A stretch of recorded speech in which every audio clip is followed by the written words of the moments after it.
السلام عليكم ورحمة الله تعالى وبركاته. ميشا الصغير للدولة القمعية. إلا كانت الدولة المغربية تدعي بأنها دولة الحق والقانون وعندها دستور، تنطلبوا بمحاسبة ديال البوليس اللي هرسوا الدار ديال الناس في أمضرو البارح، ورشنا الفيديو ديالو الراجل الكبير اللي هو مرته ما عنده حتى الولاد هرسوا ليه الدار. المحاسبة ديالو بيك اعتقلتوا الزفزافي والنشطاء ووريونا القانون ديالكم. اعتقلونا البوليس اللي هرسوا البارح، قال لهم العامل راه سمعتوا عنده لهجة ديال ولد الدار بيضاء حيت ما عندوش لهجة الريف، قال لهم ما غتعاودش تعاود. لا ماشي ما غتعاودش، تنطلبوا المحاسبه ديالهم مهما القانون طبق على الزفزافي والامان الور بغينا يطبق. بغينا الاعتقال ديال البوليس اللي هرسوا الديور ديال الناس في امزرون، وبغينا الاعتقال ديال القيد اللي صرف داك السيد البارح مسكين مول الخبز، وبغينا الاعتقال ديال القيد اللي قال للناس نغتصبكم وانتم معايا ولا ضدي بالدارجه، حاشاكم الناس معاكم نمارس معاكم الجنس. بغينا نبداو نشوفوا المحاسبه وكاع الفيديوهات ديال البوليس التخريب، بغينا المحاسبه. السلام عليكم ورحمه الله تعالى وبركاته. كل نهار غنولي له حميشه صغير بحال هذا باش ما يبقاش يقول لنا حنا خوانا، تنطلبوا القانون. هذا الميساج للعياشه والعابيد. ياك تقولوا انتم حنايا خوانا وحنا ضد الوطن، الو طلبوا معنا القانون. ياك قلتوا حتى واحد ما كاين فوق القانون، ياك تقولوا قلتوا دوله المؤسسه ودوله القانون هي المغرب، تنطلبوا بمحاسبه ديال.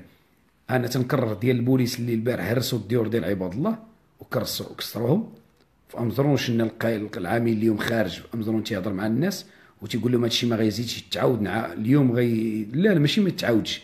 وتزفزافي تلقوه قولوا ما يتعاودش، ما تيهمناش. حنا بغينا الاعتقال كما اعتقلتوا الناس، ياك قانون. وبغينا القيد اللي شفت الفيديوهات راه كاين، صرف داك السيد مسكين لابس القيد لابس تريكو خضر.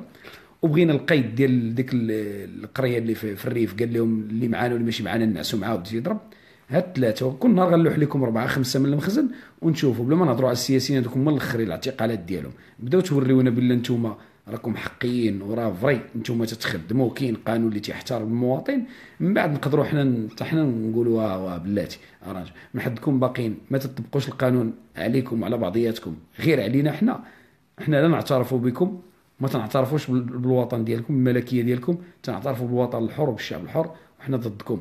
وان شاء الله الا كملتوا بحال هكا نعاهدكم غتنوض الثوره وغنتقاتلوا بعضياتنا. راه بدا ديجا القتال الاعلامي، بقى غير القتال السلاحي اللي غيبقى بين المغاربه. حنا دابا مقسمين بحال مصر، نص مع السيسي ونص مع مرسي. وانا تنعاهدكم بالله القتال غيبدا اقرب اقرب اقرب، حيت بدا تتبان الحقد والكراهيه ديال العبيد اللي عايش بغاو يقتلونا. حتى حنا مستعدين نتقاتلوا معاكم وترجعوا للقانون وتقولوا القانون يعدل في كل شيء حقي، ولا غتكون المخزن غيرجع له راه يخلينا بعضياتنا. حنا راه ما خاسرين والو، ديجا ضايعين، ديجا دنا كل شيء، ديجا ما تنهبطوش. راه نتوما اللي عندكم المستفيدين وعندكم المصالح ديالكم والبرطمات والعاقه، نتوما اللي غتخسروا ديال بصح وانتم عارفينها. فلهذا حنا مستعدين معكم للحرب والقانون للحرب. السلام عليكم.